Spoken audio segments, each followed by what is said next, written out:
નમસ્તે આદરણીય ત્રિલોચના દીદીજી, દિનેશભાઈ અને બધા સૌ મહેમાનશ્રીઓ. આજનો કાર્યક્રમ એક ખૂબ સરસ કાર્યક્રમ છે. 2007નું મારું અસ્મિતા વિકાસ કેન્દ્ર સંસ્થાનું ઉદ્ઘાટન થયું ત્યારે ત્રિલોચના દીદી ત્યાં હાજર હતા અને એમના ત્યાં ઉદ્ઘાટન થયું. આજે દિનેશભાઈનું રેવા સંસ્કાર કેન્દ્ર ઉદ્ઘાટન કરવા જઈ રહ્યું છે ત્યારે પણ એ ઉપસ્થિત છે અને આજે બહુ વર્ષોથી અમારી સંસ્થા ચાલે છે.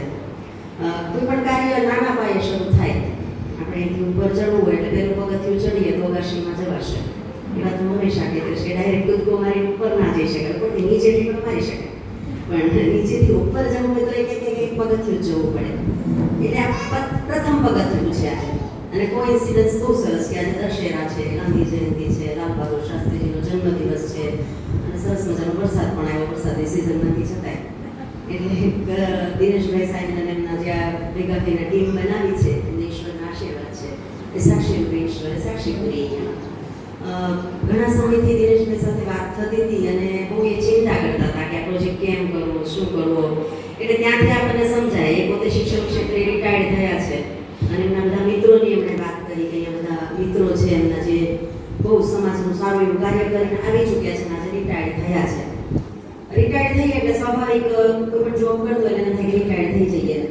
છોકરો હોય મોટો થાય એટલે સાસુને એમ થાય, બહુ મમ્મીને એમ થાય કે છોકરાને પરણાવી દઈએ એટલે હું રિટાયર્ડ થઈ ગઈ, સાસુ થઈ જશે. એટલે રિટાયર્ડ થયા પછી ખરેખર કામ શરૂ થાય એવી પ્રેરણા પ્રવીણભાઈ અને દિનેશભાઈ એ લોકો આપણને આપે કે રિટાયર્ડ થયા પછી જ સાચું કામ કરવું છે. અત્યાર સુધી આપણે જે કરતા હતા આપણે કર્મના ભાગરૂપે કરતા હતા, ફરજિયાત આપણે અર્નિંગ કરવા માટે. આજે કદાચ હું અસ્મિતામાં કરું છું તો એટલા માટે કરું છું. હા, ભાવ સાથે હોય છે વાત અલગ છે, પણ આપણે કંઈક ને કંઈક આપણો પણ એની અંદર સ્વાર્થ છે. રિટાયર્ડ થયા પછી કર્મ કરીએ એ નિસ્વાર્થ ભાવે શરૂ થતું કાર્ય છે. અને જ્યાં આપણે કહીએ કે ગંગામાં નાવા જવું હોય તો આપણને બહુ મહત્વ હોય કે આપણે હરિદ્વાર જઈએ, ઋષિકેશ જઈએ, ગંગા નદીમાં ઉભો પાવન થઈએ.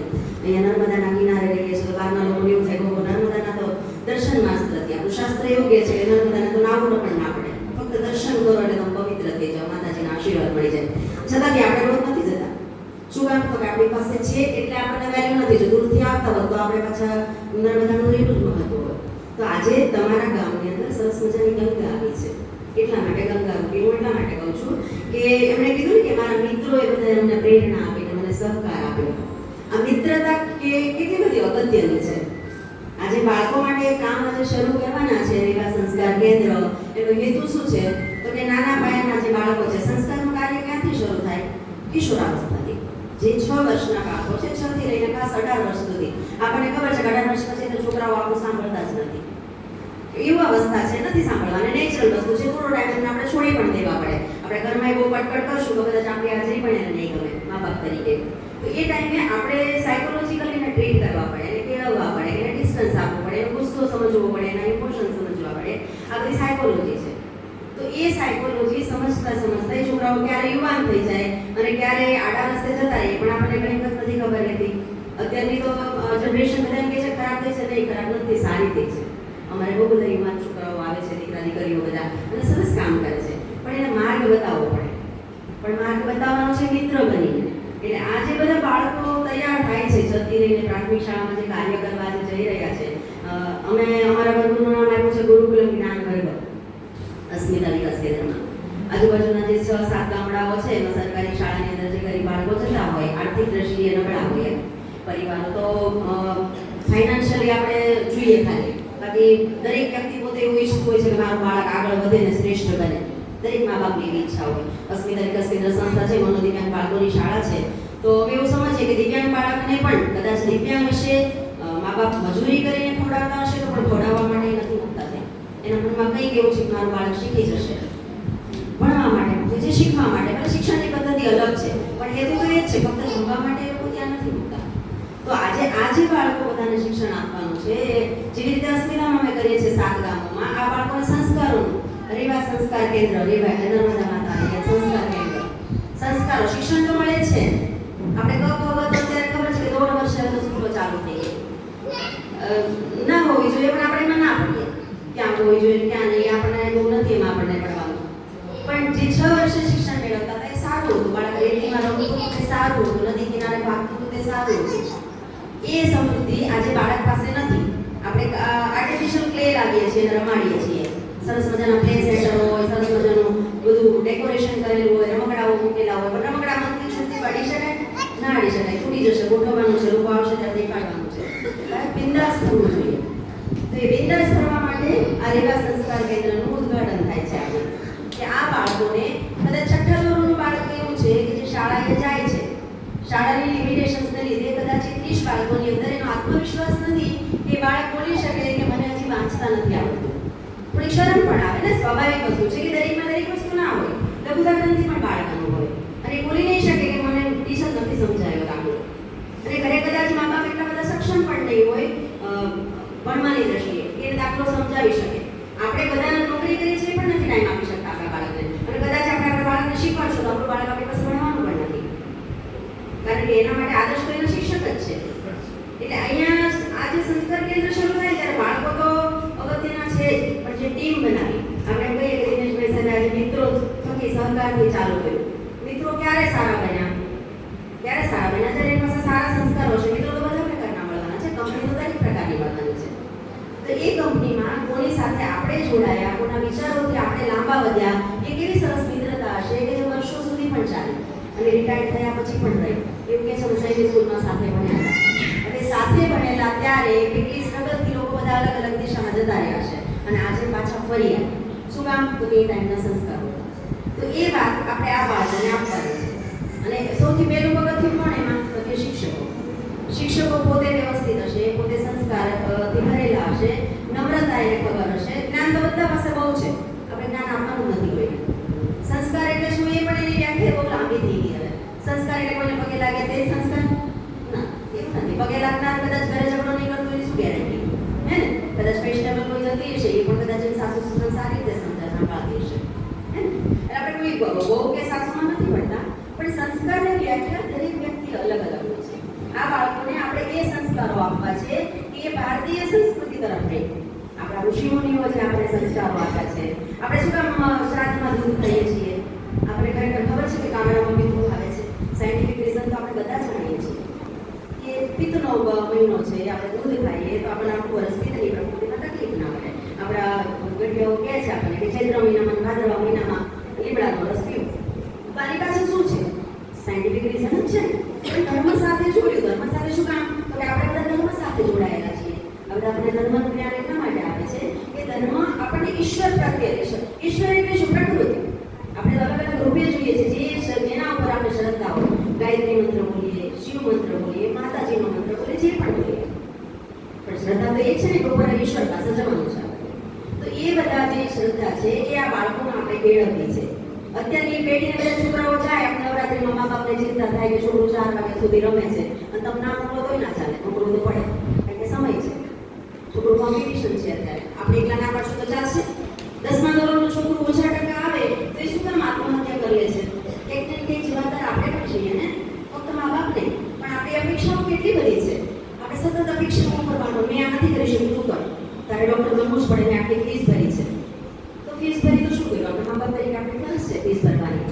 બાળકનું નામ હોય ત્યારે નથી સમજ પડતી, હે ને? શાળાઓ તો ઘણી બધી છે, ભણાવો ને ત્યાં પણ આપણી અપેક્ષાઓ આપણે બાળકો પર નાખીએ એટલે પછી શું થાય? એનાથી સહન ના થાય એટલે સાયકોલોજી બાળક પ્રેશરમાં આવે, અને પ્રેશરમાં આવે એટલે વિકૃતિ તરફ જાય. એટલે ક્યાંક થોડાક આપણે પણ જવાબદાર હોઈએ છીએ. અત્યારના સમય પ્રમાણે આપણે પણ થોડું ચેન્જ થવું પડે અને સમય પ્રમાણે બાળકોને તાલીમ આપવી પડે.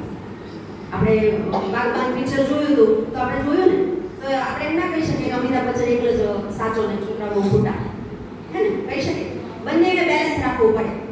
થોડું સાસુ હોય બી છોડવું પડે, થોડું દીકરાઓ હોય સમજવું પડે, તો કદાચ અન્ડરસ્ટેન્ડિંગથી ઘરમાં ના વાંધો આવે. એટલે થોડી અન્ડરસ્ટેન્ડિંગ સમય પ્રમાણે કેળવવી પડે. જે સમય એ સમયે બન્યો તો આ સમયે નથી બનવાનો. આપણા છોકરાઓ જ્યારે મોટા થશે ત્યારે આપણે જે કર્યું છે એ નથી કરવાનું. એટલે લેટ ગો કરવાની જે ભાવના છે એ આપણામાં પણ જતી રહે છે, આપણામાં પણ ધીરજ જતી રહે છે, આપણને પણ ગુસ્સો આવી જાય છે, આપણે પણ નવી વાતોનો સ્વીકાર નથી કરી શકતા.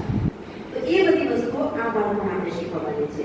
શેના દ્વારા? તો કે આ વર્ગો જે ચાલુ કરવા જઈ રહ્યા છે એના દ્વારા. એ બધું કેવી રીતે આવે? ધીરજથી આવે. વાર્તાઓ કહેતા કહેતા, રમતા રમતા. એમાં સૌથી મોટો રોલ શિક્ષકો.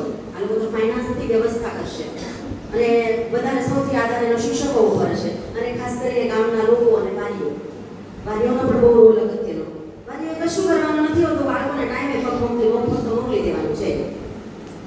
અહીંયા આવશે એટલે કંઈક સારું મેળવીને જશે એની ગેરંટી તો છે જ, બરાબર ને?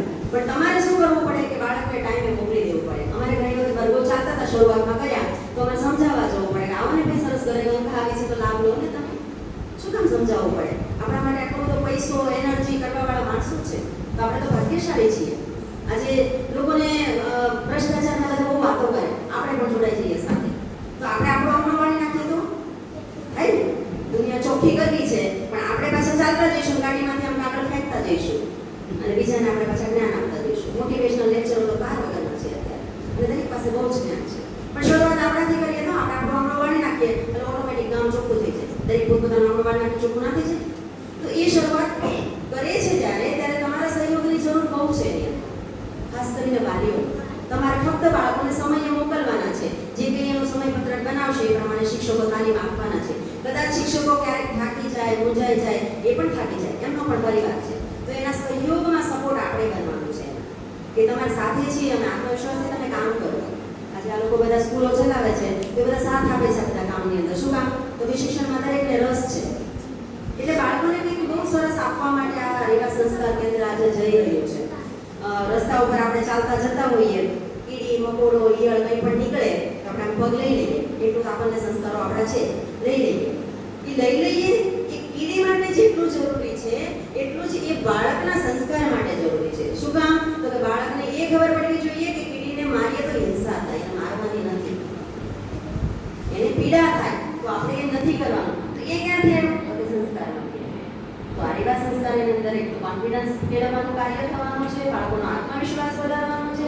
સાથે સાથે જે બાળકો આપણી સાથે આપણું નથી સાંભળતા, આપણે એમ કહીએ છીએ, બાળકને જ્ઞાન દેવાથી નહીં સાંભળે, એને વર્તન સમજાવવું પડે.